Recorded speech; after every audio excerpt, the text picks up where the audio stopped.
अस्सलाम वालेकुम नाज़रीन, रूबी न्यूज़ के साथ मैं हूं मोहम्मद अख्तर। सबसे पहले नजर डालते हैं सुर्खियों पर। रामनवमी के मौके पर बिहार और बंगाल में पेश आए पुरतशद्दुद वाक़यात के लिए वहां की हुकूमती और जुलूस निकालने वाले जिम्मेदार सदर मजलिस बैरिस्टर असदुद्दीन ओवैसी की हैदराबाद में मीडिया कॉन्फ्रेंस। रियासत तेलंगाना में एसएससी के हिंदी पर्चे का अफशा होने की इत्तला पर महकमे तालीम के ओहदेदार चौकस। वरंगल के इम्तिहानी मरकज से हिंदी पेपर के अफशा होने का इंकशाफ, मुतालिका पुलिस मसरूफ तहकीकात। वज़ीर आज़म नरेंद्र मोदी के दौरे तेलंगाना के लिए मरकजी वजीर किशन रेड्डी ने इंतजामात का लिया जायजा। 11,000 करोड़ से जायद लागती तरक्याती कामों का वज़ीर आज़म मोदी करेंगे इफ्तिताह। मजलिस अराकीन असम्बली तरक्याती कामों की तकमील और अवामी फलाह बहबूद के कामों में मसरूफ। मुतालिका हल्कों में तरक्याती इक़दाम का सिलसिला जारी।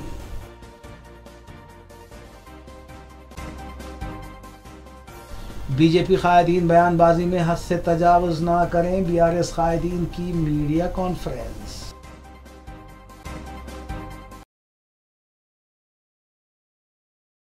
अब खबरें तफसील से। सदर मजलिस और रुकन पार्लिमान हैदराबाद बैरिस्टर असदुद्दीन ओवैसी ने बिहार और बंगाल में रामनवमी के मौके पर पेश आए पुरतशद्दुद वाक़यात के जिम्मेदार वहां की हुकूमत और जुलूस निकालने वालों को करार दिया। हैदराबाद में मीडिया से बात करते हुए बैरिस्टर ओवैसी ने कहा कि बिहार शरीफ में 100 साला मदरसे अजीज़िया को जला दिया गया, मस्जिद के मीनार को नुकसान पहुंचाया गया, मनसूबाबंद तरीके से मुकामी मुसलमानों की दुकानों और इमलाक को नुकसान पहुंचा गया। इससे साफ जाहिर होता है कि मुनज़्ज़म मनसूबाबंदी के तहत ये तशद्दुद बर्पा किया गया है। नीतीश कुमार हुकूमत की इसकी जिम्मेदारी नीतीश कुमार हुकूमत पर आयद होती है क्योंकि वो तशद्दुद को रोकने में नाकाम रही। बैरिस्टर ओवैसी ने कहा कि बिहार में तशद्दुद का सहारा लेकर बीजेपी अपने वोट बैंक को मजबूत करना चाहती है, जबकि नीतीश कुमार और तेजस्वी मुसलमानों के दिलों में खौफ पैदा करना चाहते हैं। बैरिस्टर ओवैसी ने सवाल किया कि अब तक नीतीश कुमार और तेजस्वी यादव ने मदरसे अजीज़िया का दौरा क्यों नहीं किया, क्यों लापरवाही बरतने वाले पुलिस मुलाजमीन को मुअत्तल नहीं किया गया।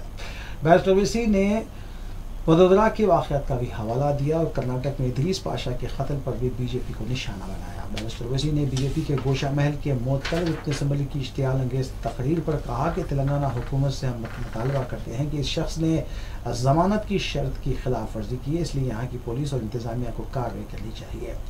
बैरिस्टर ओवैसी ने कहा कि बिहार में अब तक तशद्दुद से मुतासर अफराद को मुआवजे का ऐलान क्यों नहीं किया गया। अमित शाह की तरफ से उल्टा लटकाने के रिमार्क पर बैरिस्टर ओवैसी ने कहा कि बिल्किस बानो और इदरीस पाशा के मुजरिमीन को क्यों उल्टा लटकाया नहीं जाता। एनसीईआरटी के निसाब से मुगलों की तारीख को हटाने से मुताल्लिक़ बैरिस्टर ओवैसी ने कहा कि चीन हमारे शहरों और गाँवों के नामों को मिटा रहा है। 2024 के इंतखाबात के सिलसिले में बैरिस्टर ओवैसी ने कहा कि अगर 2024 में नरेंद्र मोदी को हराना है तो 540 शहरों को मिलकर 540 नशिस्तों पर मोदी को हराना पड़ेगा और ये हिकमत अमली कामयाब होगी। तेलंगाना में इम्तिहानात के अफशा मामले पर बैरिस्टर ओवैसी ने कहा कि इसकी तहकीकात की जाए और जिम्मेदारों के खिलाफ कार्रवाई की जाए।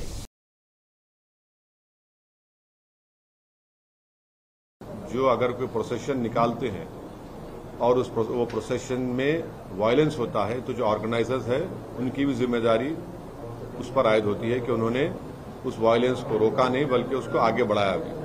ये दो चीजें फैक्ट है, इसको कोई डिनाई नहीं कर सकता है। और तीसरी बात यह है कि जो कुछ बिहार में हुआ है, बिहार शरीफ में, जहां पर एक 100 साला मदरसे अजीजिया को जला दिया गया, एक मस्जिद के मीनार को डैमेज किया गया और वहां पर एक टारगेटेड मुस्लिम माइनॉरिटी के दुकानों को निशाना बनाया गया, इससे साफ जाहिर है कि इसमें बहुत बड़ी प्लानिंग हुई है। और बिहार की नीतीश कुमार और तेजस्वी की सरकार को ये मालूम था कि नालंदा एक सेंसिटिव डिस्ट्रिक्ट है, नीतीश कुमार मुख्यमंत्री का होम डिस्ट्रिक्ट है, उसके बावजूद भी आप सासाराम में भी गड़बड़ हुई। तो ये सरासर बिहार में जो कुछ हुआ ये सरकार के ऊपर जिम्मेदारी आयद होती है कि उन्होंने वायलेंस को रोका नहीं और उनको मालूम था, उनके पास रिपोर्ट्स, इंटेलिजेंस रिपोर्ट्स थे कि यहां पर वायलेंस हो सकता है। 2016 में भी इस तरह का एक वायलेंस नालंदा में हुआ था और अफसोस की बात यह है कि वहां पर एक मदरसे अजीजिया को पूरा जला दिया गया। 100 साल का मदरसा, 4000 किताबें, उसमें कुरान करीम भी है, इन्हें मैन्युस्क्रिप्ट से, रेयर मैन्युस्क्रिप्ट, उसको जला दिया गया है। और आपके वहां हुकूमत की नाकामी, और आप देखिए कि नीतीश कुमार जो है उन पे कोई रिमोर्स ही नहीं है, उनको कोई तकलीफ ही नहीं हो रही उनको। कल इफ्तार की पार्टी में चले गए, टोपी सर पर पहन लिए, शॉल पहन लिए, अरे कुछ तो हमदर्दी दिखाते, गम दिखाते। और वो आरजेडी का जो नेता है वो कहता है कि ट्वीट कर दिया। अरे भाई जबान से बोलो ना, कंडेम करो। ये पूरी खुली साजिश है कि बीजेपी इस तरह से ये जो राइट हुआ है बिहार में, उसके जरिए से वो अपना कंसोलिडेशन करना चाहते हैं। और नीतीश कुमार और तेजस्वी यादव ये चाहते हैं कि मुसलमानों को बिहार के हमेशा उनके दिलों में खौफ पैदा कर दिया जाए। तो सुनिए, ट्वीट से काम नहीं होगा।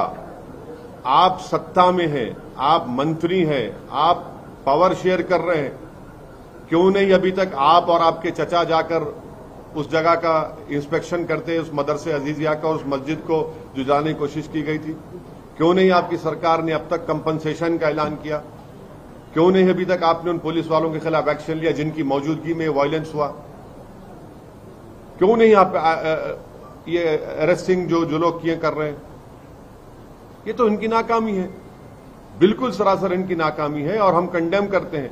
और देश के होम मिनिस्टर बोलते हैं कि उल्टा लटका देंगे अगर उनकी सरकार होती।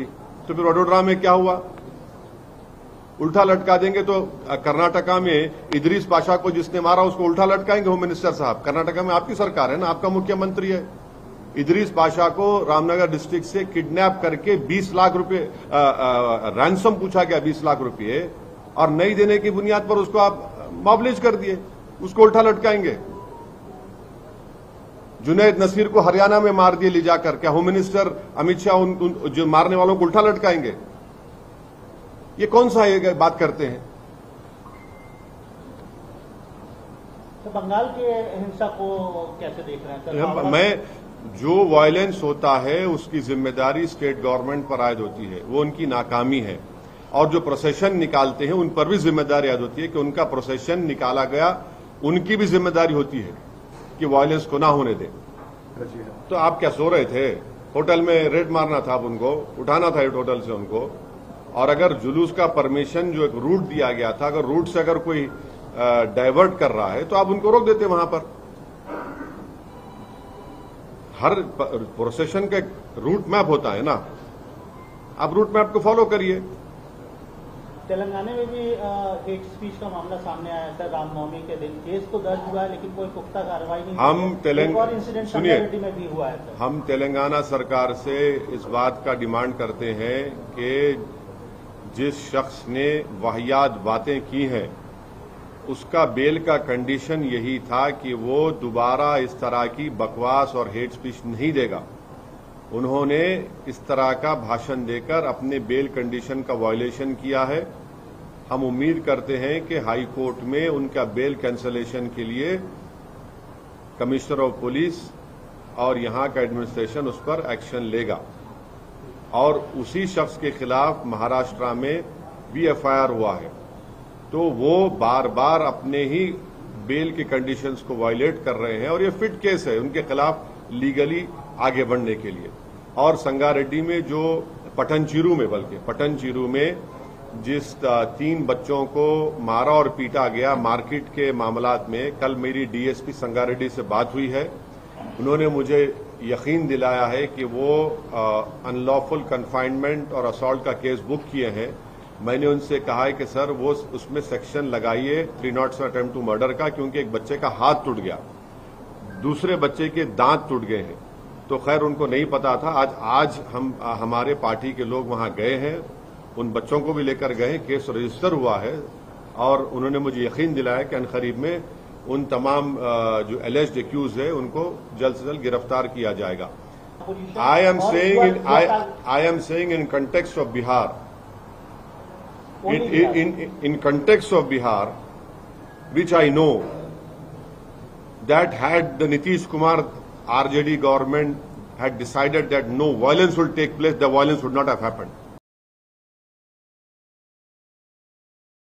मरकजी वज़ीर सयाहत किशन रेड्डी, सदर रियासती बीजेपी रुकन पार्लियामेंट बंडी संजय, बीजेपी रुकन राज्यसभा डॉक्टर लक्ष्मण के अलावा दीगर कायदीन ने वज़ीर आज़म नरेंद्र मोदी के दौरे तेलंगाना के मौके पर 8 अप्रैल को सिकंदराबाद रेलवे स्टेशन को असली बनाने के कामों का आगाज़ और सिकंदराबाद तक तिरुपति तक वंदे भारत ट्रेन को झंडी दिखाकर रवाना करने के इंतजाम का जायजा लेते हुए ओहदेदारों को कई एक हिदायतें दी। मरकजी वज़ीर सयाहत किशन रेड्डी ने बताया कि वज़ीर आज़म नरेंद्र मोदी 8 अप्रैल को 11,000 करोड़ से ज़ायद लागती तरक्याती कामों का आगाज़ करेंगे।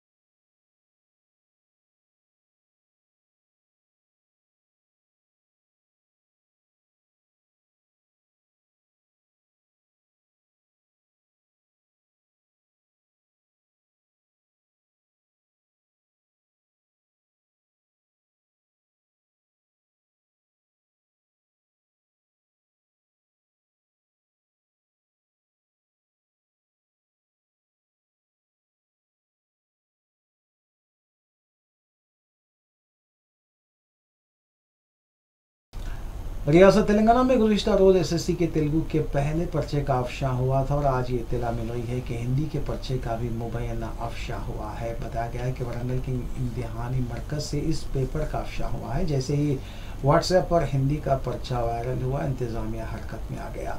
महकमा तालीम के आला ओहदेदार ने इस सिलसिले में मुताल्लिक़ा ओहदेदारों से रिपोर्ट तलब कर ली है। इत्तला मिली है कि इम्तिहान शुरू होने के चंद मिनट के अंदर ही हिंदी के पेपर का अफशा कर दिया गया।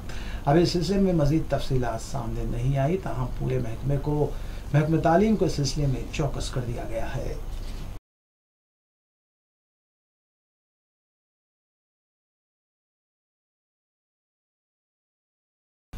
वरंगल के कमिश्नर पुलिस रंगानाथ ने वजाहत की है कि आज के हिंदी पर्चे के अफशा होने की अफवाह सामने आई है कि वरंगल में पर्चे का अफशा हुआ है। उन्होंने कहा कि इम्तिहान के आगाज़ के 1.5 घंटे के बाद ये इंकशाफ हुआ है कि हिंदी पर्चे का सोशल मीडिया पर अफशा हुआ है। इस सिलसिले में हम तहकीकात कर रहे हैं कि क्या वरंगल में ही पेपर का अफशा हुआ या दूसरी जगह पर इसका अफशा हुआ है। इस सिलसिले में हम पूरी तहकीकात कर रहे हैं। The paper in today's examination has been leaked on Warangal Commissionerate limits. We are making an inquiry into it. After the commencement of the exam, that's around 1.5 hours after the commencement of the exam, the Hindi paper of today's SSC examination. रियासती वज़रा T Srinivas Yadav और मोहम्मद महमूद अली ने हाल ही में सिकंदराबाद के सोंपना complex में होने वाले आतिशबाजी के वाक़यात में जिन 6 अफराद की मौत वाक़ हुई थी, उनके अफराद ख़ानदान को हुकूमत की जानिब से दी जाने वाली एक्स ग्रेशिया रकम के फ़ीकस 5 लाख रुपए के चेक्स हवाले किए और कहा कि हुकूमत की जानिब से दोबारा इस तरह के वाक़यात रहनुमा ना हो, ऐसे इक़दाम हुकूमत कर रही है।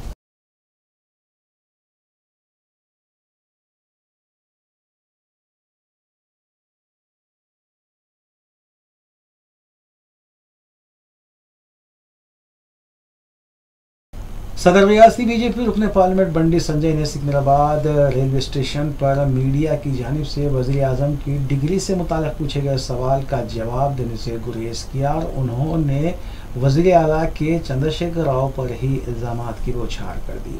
बंडी संजय ने बताया कि बीआरएस पार्टी धोखेबाज पार्टी और वज़ीर आला के दौरे इख्तियार में सिर्फ लीकेज ही चल रहा है, चाहे वह ग्रुप 1 इम्तिहान का पर्चा हो या एसएससी के इम्तिहान का पर्चा लीकेज होने का मामला हो या कालेश्वरम प्रोजेक्ट के पंप से पानी के लीकेज या डबल बेडरूम के छत से पानी जारी होने का मामला हो, ये सब धोखाधड़ी वज़ीर आला का।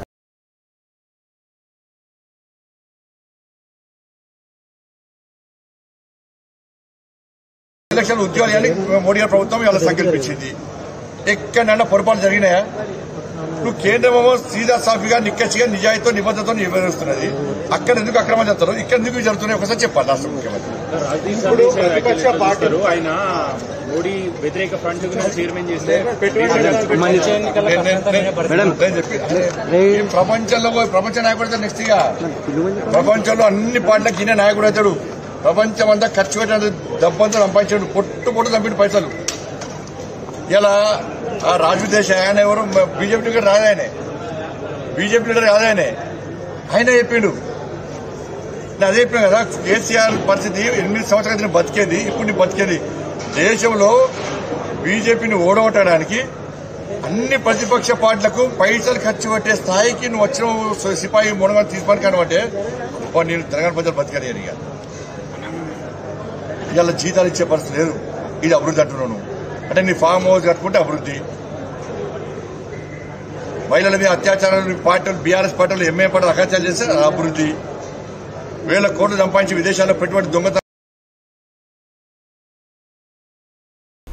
बीआरएस अरकान असम्बली दानिम नागेंद्र, पी सुदर्शन रेड्डी और जी किशोर कुमार ने मीडिया कॉन्फ्रेंस में बात करते हुए रियासती बीजेपी कायदीन को सख्त तनकीद का निशाना बनाया और कहा कि बंडी संजय जब मीडिया में कोई बयान देते हैं या कोई बात करते हैं तो खुद उनके अल्फाज भी उनका साथ नहीं देते, क्योंकि बंडी संजय के मुताबिक उनके वालिद महकूमे आबपाशी में टीचर थे, जबकि वज़ीर आज़म मोदी कहते हैं कि वो 10वीं जमात तक पढ़े हैं और फिर वो खुद को मैकेनिकल इंजीनियर भी कहते हैं।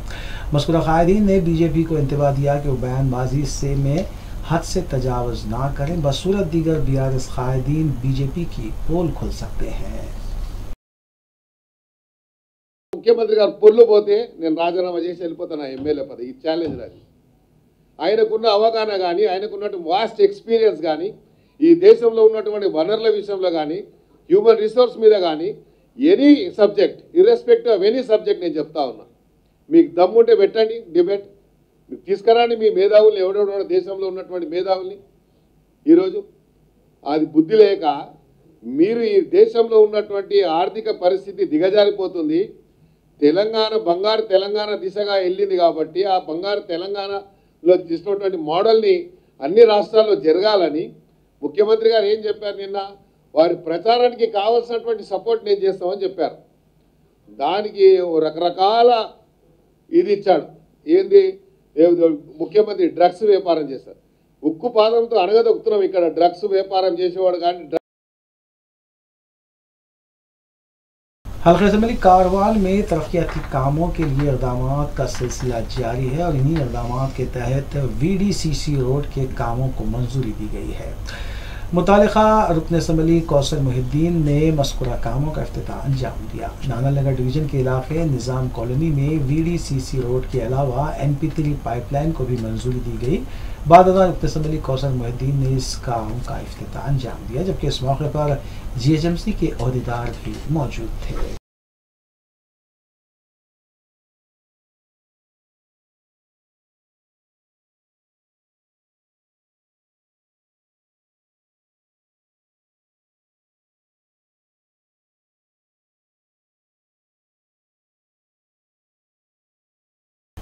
राजेंद्र नगर पुलिस स्टेशन हदूद के अत्तापुर जलाल बाबा नगर के इलाके में 27 साल खातून की मुश्तबा हालत में नाश दस्तयाब हुई। इतला मिलते ही मुतालिका पुलिस मुकाम वाक़े पर पहुंची और नाश को पोस्टमार्टम के लिए दवाखाना मुंतकिल किया गया, जबकि पुलिस ने सिलसिले में केस दर्ज करते हुए मुख्तलिफ ज़ावियों से खातून की मौत की तहक़ीक़ात का आगाज़ कर दिया है।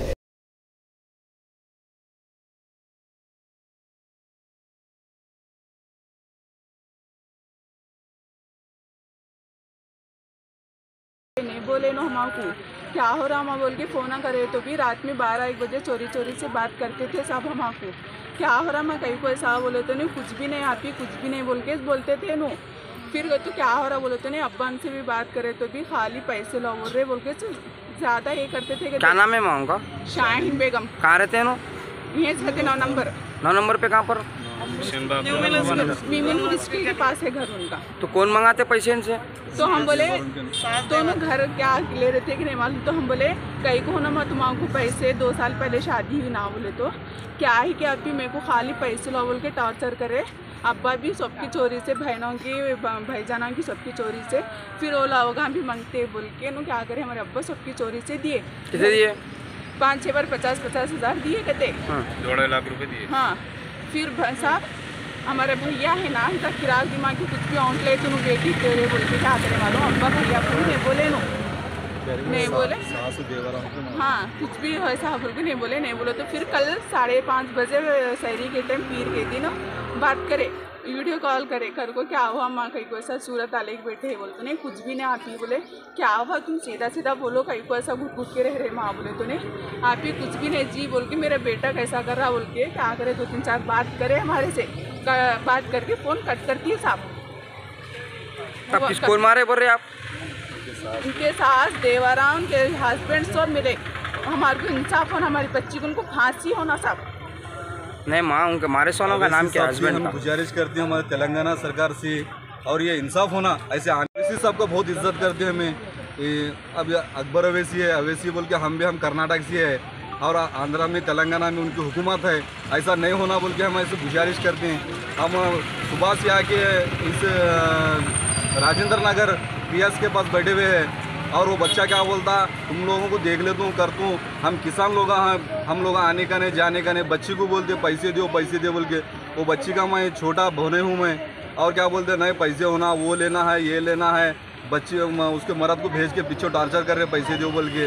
अब उसके पैसे कहाँ देंगे बोल के मैं परसों बात करें, पीर के दिन बात करें तो नहीं भाईजान ऐसा पैसे मांग रहे हैं, घर लेना है, वो लेना है, लाख दो बोल रहे हैं, 2 लाख दो बोल रहे हैं, और सोना रखो बोल रहे हैं, बच्चा हुआ उसका जन्मदिन है, सोना रखो बोल रही, वो सब नहीं करना गुनाह है बोले तो नहीं। सोना हैदराबाद सिस्टम में सोना मांग रहे हैं, उनके फैमिली को डालना, उनकी अम्मी को और बच्ची के सासू देवर का नाम है सैयद। अब उन्हें खुला आम बोल रहा नहीं, मैं मारा मैं करे बोल के बोल रहा सैयद कौन ना।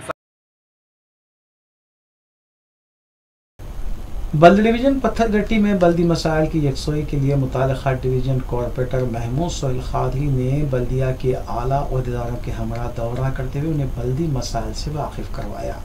महमूद सोहेल खादरी के मुताबिक माह रमज़ान में कचरे की नक्कासी के लिए खुसूसी गाड़ियाँ फराहम की जाती हैं, ताहम कचरे के अंबार की शिकायत के बावजूद भी बल्दी अमले ने कोई तवज्जो नहीं दी, जिसके बाद बल्दिया के आला ओहदेदारों के साथ मुख्तलिफ इलाकों का दौरा करते हुए मसाइल की निशानदेही करवाई गई। इस मौके पर कॉरपोरेटर महमूद सोहेल खादरी ने तफसीलात भी बताई।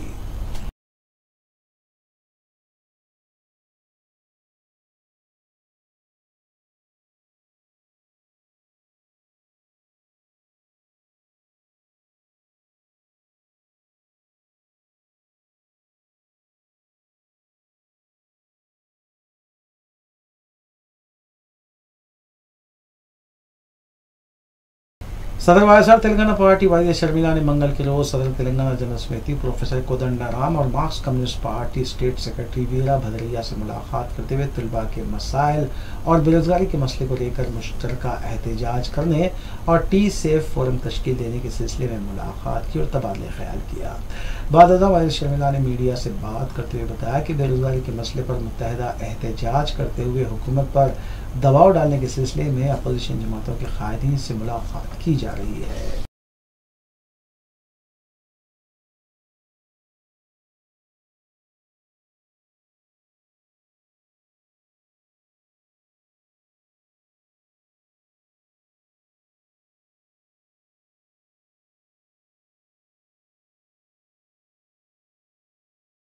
మన యువతను పట్టి పీడిస్తున్న ఒక శాపం ఈ నిరుద్యోగం అన్న అంశాన్ని కలిసికట్టుగా అడ్రస్ చేయకపోతే కేసీఆర్ గారు ప్రతిపక్ష గొంతును నొక్కేస్తాడు కాబట్టి అన్ని పొలిటికల్ పార్టీస్ కలిపి ఒక వేదిక మీదకి ఒక ఫోరం మీదకి వచ్చి టీ సేఫ్ అనే ఒక ఫోరం లో అందరము కలిసికట్టుగా పనిచేస్తే మన యువతకు న్యాయం జరుగుతుంది అని నా అభిప్రాయం। టీ సేవ్ అంటే Telangana students action for vacancies and employment. Students అని ఎందుకు అంటున్నాము అంటే వాళ్ళు యువత కాబట్టి యువతకి వాళ్ళ చదువు దగ్గర నుంచి ఉద్యోగం వరకు అన్ని అంశాలలో ఈ ఫోరం తోడుగా ఉండాలన్నది మా ఉద్దేశం। వాళ్ళకి ఫీజు రీయింబర్స్మెంట్ ఇప్పుడు పూర్తి స్థాయిలో అందటం లేదు, వారి ఎగ్జామ్స్ లో వారు రాస్తున్న పరీక్షలకు భద్రత లేకుండా అంగట్లో సరుకులు అమ్మినట్టు ఎక్కడ చూసినా క్వశ్చన్ పేపర్లను బయటపెట్టి లీకులు చేసి వాళ్ళకు అన్యాయమే చేస్తున్నారు। ఉద్యోగాలను ఖాళీగా ఉన్న 191,000 ఉద్యోగాలను కూడా భర్తీ చేయకుండా వాళ్ళ జీవితాలతో ఆటలాడుతున్నారు పాలకులు। కనుక స్టూడెంట్స్ అని ఎందుకు అంటున్నాము అంటే వాళ్ళ చదువు దగ్గర నుంచి వాళ్ళ ఉద్యోగాల వరకు వాళ్ళకు భద్రత కలిగించాలి, వాళ్ళకు భరోసా కలిగించాలి। అందుకనే ఈ టీ సేవ్ అనే ఫోరం ఫ్లోట్ చేయడం జరిగింది। వీటిలో అన్ని పొలిటికల్ పార్టీస్ ఉండాలన్నది మా ఉద్దేశం। అయితే కోదండరామ్ గారు దీనికి అధ్యక్ష सदर नशीन प्रेस अकेडमी अल्लम नारायणा साबिक सदर नशीन पब्लिक सर्विस कमीशन चक्रा पानी और दीगर शोबे हयात से ताल्लुक़ रखने वाली कई एक शख्सियतों ने रविंद्र भारती में मुनक़िदा तक़रीब से खिताब करते हुए कहा कि वज़ीर आला के चंद्रशेखर राव नए सेक्रेटरीट को दस्तूर साज बाबा साहब अम्बेडकर के नाम से मौसूम करने और सेक्रेटरीट के पास 125 फीट तवील मुजस्सिमा नस्ब करते हुए हकीकत में बाबा साहब अम्बेडकर को खराज पेश कर रहे हैं।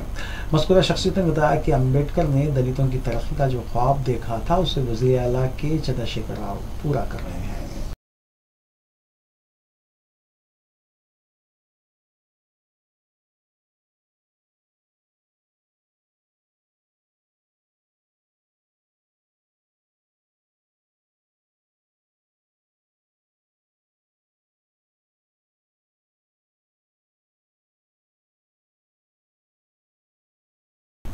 एसआर नगर पुलिस स्टेशन हदूद के शांति बाग इलाके में सरखे की वारदात पेश आई। तफसीलात के मुताबिक 3 तारीख को राम नारायण की अहलिया ने वॉशरूम में कपड़ों को गायब पाया तो उन्होंने अलमारी की तलाशी ली।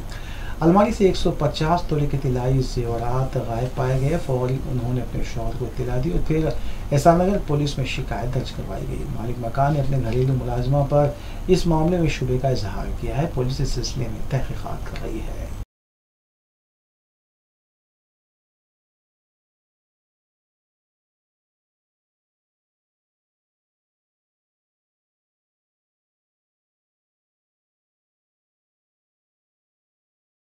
ऑपरेटर और साबिक सदनशीन स्टैंडिंग कमेटी GHMC हारून खान का इंतकाल हो गया है। नमाज जनाजा मंगल बाद नमाज इशा मस्जिद खतीजा बेगम सुल्तान शाही में अदा की जाएगी। नमाज इशा रात 8:30 बजे अदा की जाएगी। हारून खान के इंतकाल की खबर के साथ ही मुहिब्बान मजलिस के अलावा मुकामी अवाम की कसीर तादाद ने उनका दीदार किया। इसके अलावा सदर मजलिस बैरिस्टर असदुद्दीन ओवैसी और कायद मुक़द्दम मजलिस अकबरुद्दीन ओवैसी ने भी हारून खान की क़यामगाह पहुंचकर उनका दीदार किया।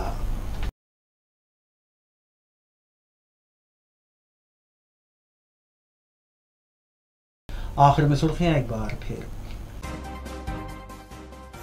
रामनवमी के मौके पर बिहार और बंगाल में पेश आए पुरतशद्दुद वाक़यात के लिए वहां की हुकूमती और जुलूस निकालने वाले जिम्मेदार सदर मजलिस बैरिस्टर असदुद्दीन ओवैसी की हैदराबाद में मीडिया कॉन्फ्रेंस। रियासत तेलंगाना में SSC के हिंदी पर्चे का अफशा होने की इत्तला पर महकमे तालीम के ओहदेदार चौकस। वरंगल के इम्तिहानी मरकज से हिंदी पेपर के अफशा होने का इंकशाफ। मुतालिका पुलिस मसरूफ़ तहक़ीक़ात। वज़ीर आज़म नरेंद्र मोदी के दौरे तेलंगाना के लिए मरकजी वज़ीर किशन रेड्डी ने इंतजामात का लिया जायजा। 11,000 करोड़ से ज़ायद लागती तरक्याती कामों का वज़ीर आज़म मोदी करेंगे इफ्तिताह। मजलिस अराकीन असम्बली तरक्याती कामों की तकमील और अवामी फलाह बहबूद के कामों में मसरूफ़। मुतालिका हल्कों में तरक्याती इक़दामात का सिलसिला जारी।